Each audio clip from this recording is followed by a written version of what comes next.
नमस्ते बच्चों। देखो आज अपन बात करने वाले हैं मैक्सिमम वर्क एंड रिवर्सिबिलिटी की। अब तक अपन ने कल देखा था वर्क देखा था, अपन ने कल वर्क ऑफ एक्सपेंशन देख लिया था और अपना वर्क ऑफ एक्सपेंशन आया था W equal to P D V. अपन ने देखा था W minus P D V और W equal to P D V भी देखा था अपन ने, पी डेल्टा वी इसको अपन जब बोल रहे थे, और पी डेल्टा वी। यहाँ पर एक तो अपना था वर्क ऑफ एक्सपेंशन और एक था अपना वर्क ऑफ कंप्रेशन, संपीड़न कार्य। और मैंने बताया था कि जो संपीड़न कार्य होता है वो अपना धनात्मक होता है, जबकि जो वर्क ऑफ एक्सपेंशन है वो क्या होता था, अपना ऋणात्मक होता था। तो यहां पर आज अपन बात करने वाले हैं मैक्सिमम वर्क एंड रिवर्सिबिलिटी। और मैंने जब बताया था कि जो उत्क्रमणीय कार्य होते हैं ना, वहां सॉरी उत्क्रमणीय प्रोसेस होता था, वहां पर भी मैंने जब डिफरेंस लेकर रहा था तो बोला था मैंने कि उत्क्रमणीय प्रोसेस के द्वारा, रिवर्सिबल प्रोसेस के द्वारा मैक्सिमम वर्क को किया जा सकता है। अब देखो ये वही वाला कॉन्सेप्ट है मैक्सिमम वर्क वाला, कि अपन ने ये बोला जाता है कि जो गैस का प्रसार होता है ना वो प्रतिरोधी दाब पर निर्भर करता है, कि प्रतिरोधी दाब तुमने कितना लगाया, जितना ज्यादा प्रतिरोधी दाब होता है उसको वह उतना ही कार्य करता है। जैसे मैं बोलूं तुमको कि आप लोगों को 50 किलो वेट उठा के यहां से यहां रखना है, ठीक है। अब इस 50 किलो का आप हो सकता है टुकड़ों में ले जाए, हो सकता है एक साथ ले जाए। अगर 50 किलो को एक ही बार में ले गए तो पूरा वर्क हो गया अपना, 50 किलो का 50 किलो पहुंच गया। अब मैं बोल रहा हूं कि तुम लोगों ने क्या किया कि तुमसे 50 किलो उठ नहीं रहा, तो तुमने क्या किया, एक बंदे ने तो 20 किलो उठाया और एक ने उठाया 40 किलो।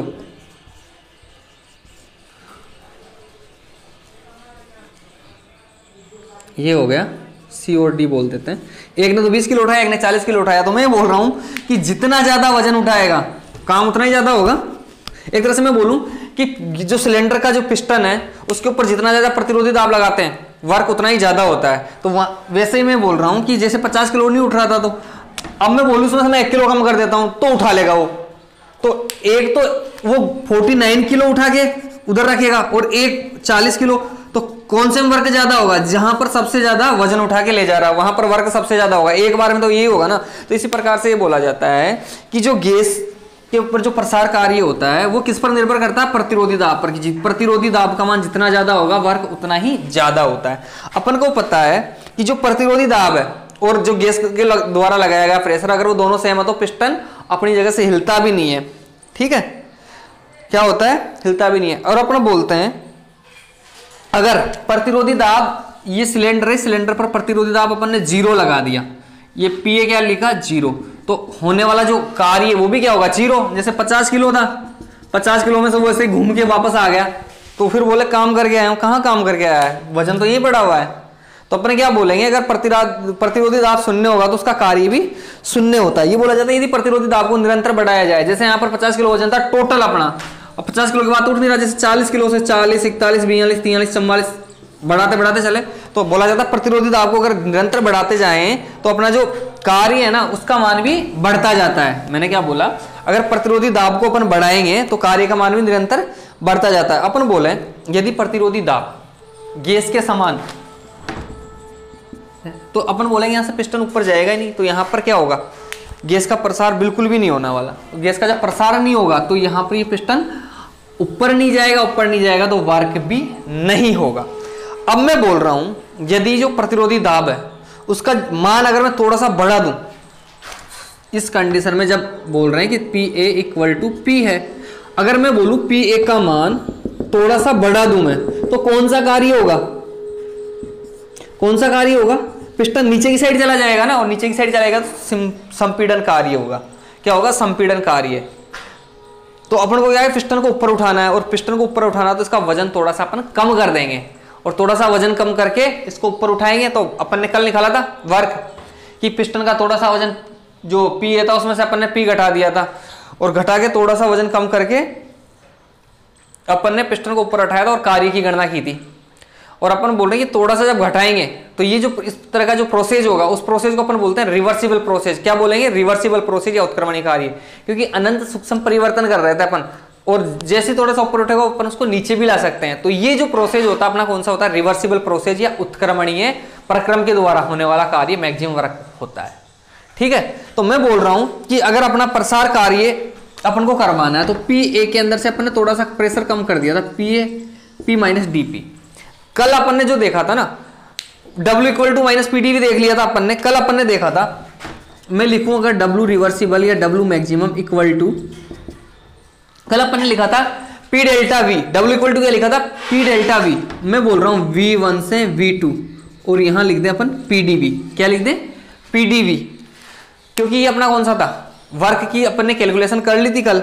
अब मैं बोल रहा हूं कि यहां पर ये जो प्रेशर है अपन ने आदर्श गैस समीकरण पढ़ा है, PV इक्वल टू एनआरटी होता है, क्या होता है PV इक्वल टू एनआरटी। अगर मुझे W मैक्सिमम का मान प्राप्त करने के लिए मैं क्या करूं, जो V का मान है ना उसके तुल्य मान को अपन प्रतिस्थापित कर देते हैं। प्रतिस्थापित का मतलब जो इक्वेशन थी PV इक्वल टू एनआरटी ये वाली, तो इस प्रेशर को अपन क्या लिख सकते हैं एनआरटी अपॉन V लिख सकते हैं ना। इसको अगर अपन रिप्लेस कर दें P equal to NRT upon V से, P equal to NRT upon V से इसको रिप्लेस कर दें, तो ये अपना जो W मैक्सिमम है ये क्या हो जाएगा, ध्यान से देखना इधर, V1 से V2 NRT dV upon V, इसको ऐसे लिख सकते हैं अपन एनआरटी V अपॉन dV। अब अपन ने P का मान रख दिया इस समीकरण में, मान लो इसको समीकरण नंबर 1 दे दिया मैंने, इसको बोल दिया समीकरण नंबर 2 और इसको बोल दिया समीकरण नंबर 3।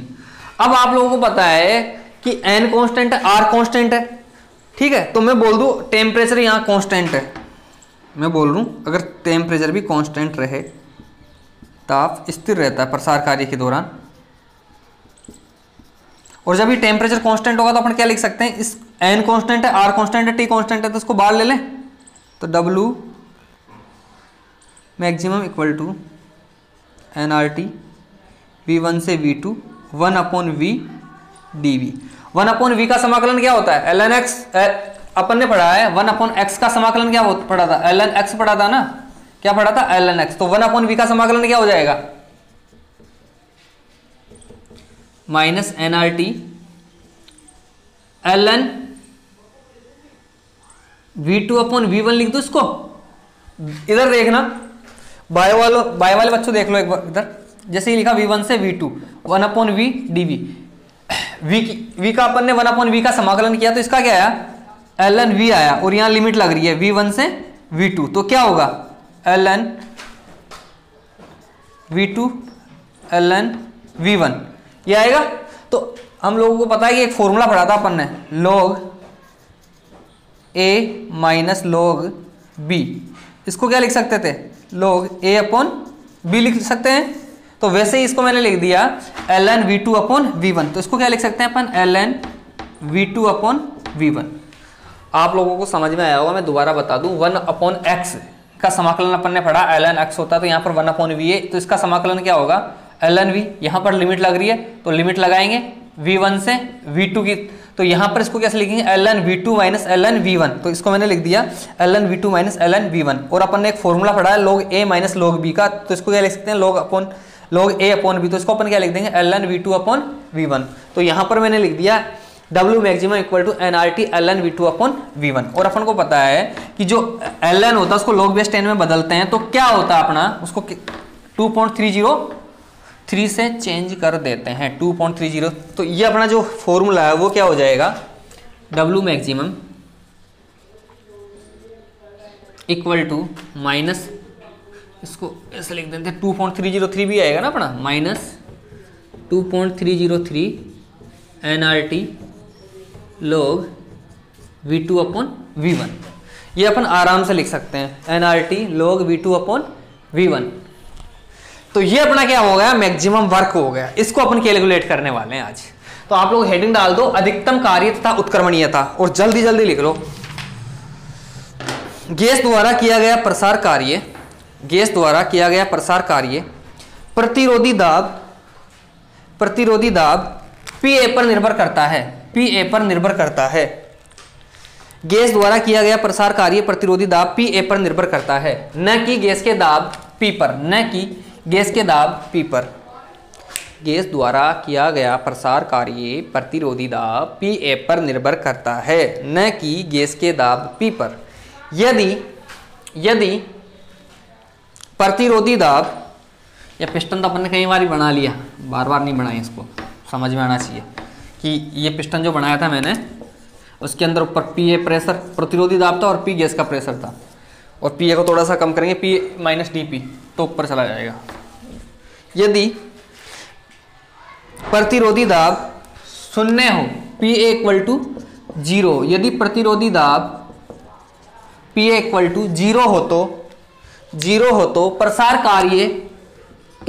कार्य डब्ल्यू बी शून्य होगा, तो प्रसार कार्य डब्ल्यू बी शून्य होगा या शून्य होता है, प्रसार कार्य डब्ल्यू बी शून्य होता है। अब पैराग्राफ चेंज करके लिखो भाई जल्दी से। यदि प्रतिरोधी दाब को निरंतर बढ़ाया जाता है तो, यदि प्रतिरोधी दाब को वजन बढ़ा रहा था ना 40, 41, 42, 43 तो कार्य बढ़ रहा था। यदि प्रतिरोधी दाब को निरंतर बढ़ाया जाता है तो कार्य का मान भी निरंतर बढ़ता जाता है। यदि प्रतिरोधी दाब को निरंतर बढ़ाया जाता है तो कार्य का मान भी निरंतर बढ़ता जाता है। अगर स्पीड मेरी तेज लग रही हो तो 3 डॉट पे जाके स्पीड कम कर लेना, नॉर्मल से कर देना 0.75 और धीरे धीरे बोलने लग जाऊंगा उसमें।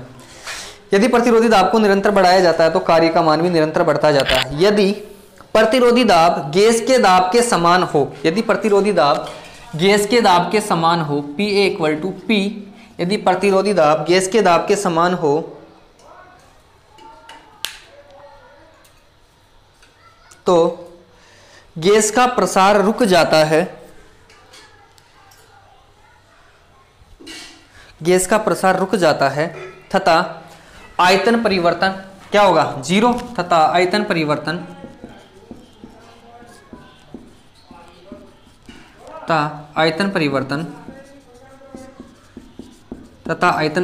शून्य होता है, तथा आयतन परिवर्तन शून्य होता है। यदि प्रतिरोधी दाब का मान और अधिक बढ़ाया जाए तो कौन सा कार्य होगा, संपीड़न। ये ऊपर से अगर पिस्टन को दबाएंगे तो नीचे दब जाएगा, प्रतिरोधी दाब तो ऊपर ही लग रहा है ना। यदि प्रतिरोधी दाब का मान और अधिक बढ़ाया जाए P A equal to P, यदि प्रतिरोधी दाब का मान और अधिक बढ़ाया जाए तो गैस का संपीड़न प्रारंभ हो जाएगा, गैस का संपीड़न प्रारंभ हो जाएगा और गैस के ऊपर कार्य होने लगेगा, और गैस के ऊपर कार्य होने लगेगा, और गैस के ऊपर कार्य होने लगेगा, और गैस के ऊपर कार्य होने लगेगा। अतः यह स्पष्ट है कि अधिकतम प्रसार कार्य तभी संभव है जब प्रतिरोधी दाब में से थोड़ा सा दाब अपन कम कर दें। अतः यह स्पष्ट है कि अधिकतम प्रसार कार्य तभी संभव है जब प्रतिरोधी दाब का मान गैस के दाब से अनंत सूक्ष्म मात्रा में कम रहे, अनंत सूक्ष्म मात्रा में कम रहे। इसको लिख लो P A equal to P minus D P, अनंत सूक्ष्म मात्रा में कम रहे।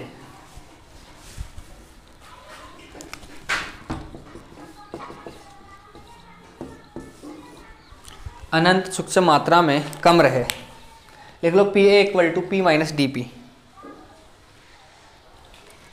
अब इसके नीचे लिखो P A equal to P minus D P, समीकरण नंबर 1 दे लेना इसको।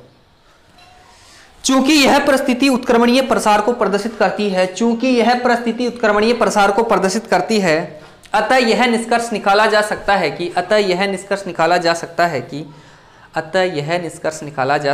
कि अधिकतम कार्य उत्क्रमणीय की परिस्थिति में ही प्राप्त किया जा सकता है। निकाला जा सकता है कि अधिकतम कार्य उत्क्रमणीय की परिस्थिति में ही प्राप्त किया जा सकता है। अधिकतम कार्य उत्क्रमणीय की परिस्थिति में ही प्राप्त किया जा सकता है।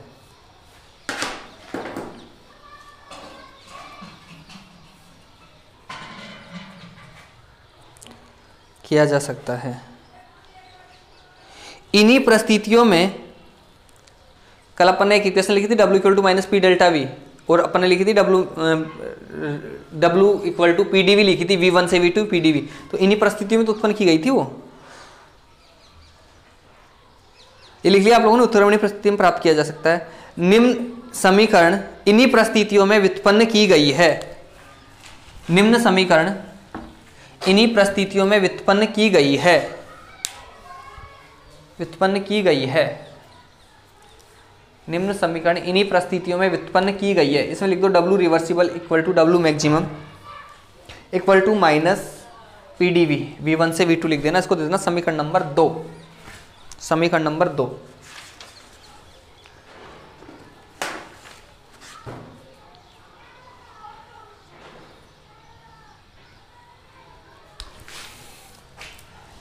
आगे लिखो उसमें W मैक्सिमम अधिकतम कार्य तथा W रिवर्सिबल उत्क्रमणीय कार्य है।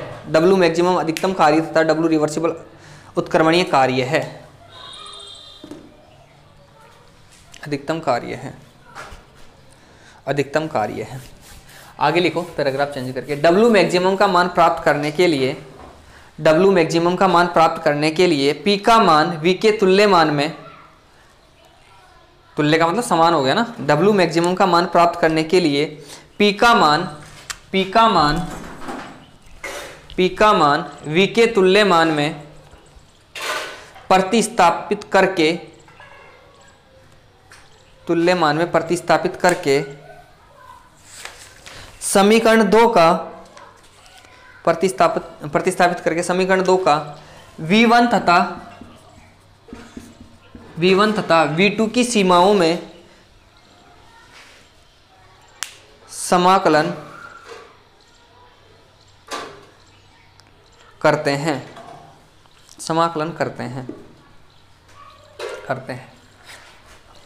ठीक है। अब देखो मैं बोल रहा हूं कि जो सिलेंडर लिया उसमें सिलेंडर में अपने आदर्श गैस भर दी, और आदर्श गैस समीकरण क्या होता है अपना PV इक्वल टू nRT। तो नीचे लिखो, माना कि सिलेंडर में एक आदर्श गैस के n मोल भरे हुए हैं। वांडरवाल्स इक्वेशन नहीं है PV इक्वल टू nRT, अपन ने पढ़ी वांडरवाल्स इक्वेशन, वहां चेंज किया था वॉल्यूम में और प्रेशर के अंदर।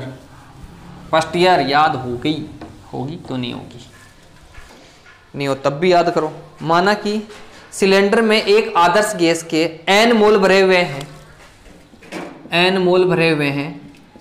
माना कि सिलेंडर में एक आदर्श गैस के n मोल भरे हुए हैं।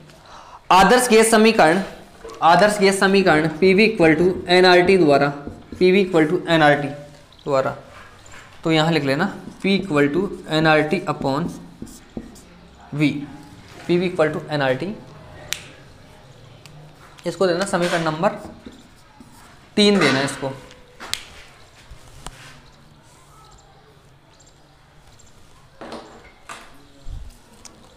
लिख दिया P equal to nRT upon V। समीकरण 3 से P का मान समीकरण 2 में प्रतिस्थापित करने पर तो हो गया W मैक्सिमम इक्वल टू, प्रतिस्थापित करने पर। उसके बाद लिखना W maximum equal to V1 से V2 nRT upon V dV, nRT V upon dV। इसको दे सकते हो समीकरण नंबर 4 देना चाहो तो मन की तसल्ली के लिए। W maximum equal to V1 से V2 nRT upon V dV equal, नीचे लिखो चूंकि ताप स्थिर रहता है और जब टेम्परेचर कांस्टेंट हो गया तो W मैक्सिमम इक्वल टू लिख दो माइनस nRT V1 से V2 1 अपॉन V dV, और 1 अपॉन V का समाकलन क्या होगा ln V2 माइनस V1, क्योंकि V1 से V2 की सीमाओं में अपन समाकलन कर रहे हैं। 1 अपॉन x का होता है ln x। अगर यहाँ पर भी लिमिट लगाते हैं तो लिमिट लिखते हैं अपन। तो W मैक्सिमम हो गया minus nRT ln V2 upon V1। ये मैंने बता ही दिया कि समाकलन कैसे हुआ। मैथ वालों को तो प्रॉब्लम नहीं आई, बायो वालों को आ सकती है, क्योंकि मुझे भी आई थी उस टाइम पे, तो मुझे आप लोगों की ठीक है। W maximum equal to minus nRT ln V2 upon V1 लिख दिया आप लोगों ने। फिर W मैक्सिमम लॉग बेस 10 में तो चेंज करना जानते ही हो, minus 2.303 nRT log V2 upon V1।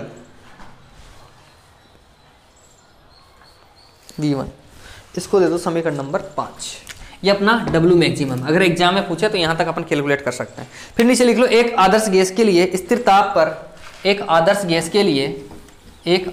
के लिए स्थिर ताप पर P1 V1 equal to P2 V2 लिखते हैं अपन। तो ये हो जाएगा P1 P2 या P1 P2 V2 upon V1। ये तो पता है ना P1 V1 P2 V2 equal to है, क्रॉस मल्टीप्लाई करो ऊपर वाला आ जाएगा। एक आदर्श गैस के लिए स्थिर ताप पर P1 V1 equal to P2 V2 या P1 upon P2 equal to V2 upon V1, तो यहां पर जो V2 अपॉन V1 है उसकी जगह क्या लिख सकते हैं अपन, P1 अपॉन P2 लिख लिया ये। अतः प्रेशर की कंडीशन के अंदर अतः W maximum equal to 2.303 nRT लोग, वहां पर क्या था V2 अपॉन V1 की जगह क्या लिख देंगे अपन, P1 अपॉन P2, ये लिख दो समीकरण नंबर 6। तो ये अपना क्या था, प्रसार कार्य।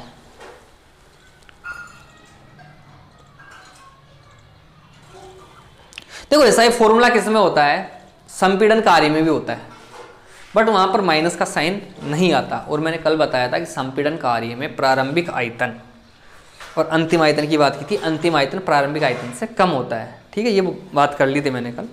तो आप लोग संपीड़न कार्य के बारे में भी लिख लो पैराग्राफ चेंज करके।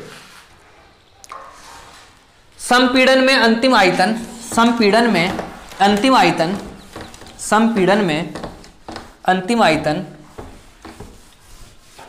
संपीड़न में अंतिम आयतन का मान प्रारंभिक आयतन से कम होता है, प्रारंभिक आयतन से कम होता है। संपीड़न में अंतिम आयतन का मान प्रारंभिक आयतन से कम होता है, अतः आयतन परिवर्तन कैसा होगा, ऋणात्मक होगा ना। अतः आयतन परिवर्तन घट गया तो ऋणात्मक होगा, अतः आयतन परिवर्तन ऋणात्मक होगा तथा अपन क्या बोलेंगे, गैस पर कार्य किया जाता है और गैस पर जब कार्य किया जाता है तो W कैसा होता है, पॉजिटिव। अतः आयतन परिवर्तन ऋणात्मक होगा तथा गैस पर कार्य किया जाएगा। गैस पर किए जाने वाला कार्य कैसा होता है, न्यूनतम। गैस पर किए जाने वाला कार्य न्यूनतम होगा। W मिनिमम इक्वल टू क्या लिखोगे, माइनस की जगह 2.303 nRT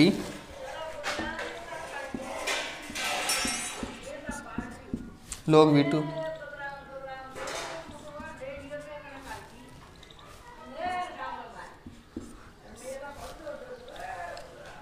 ये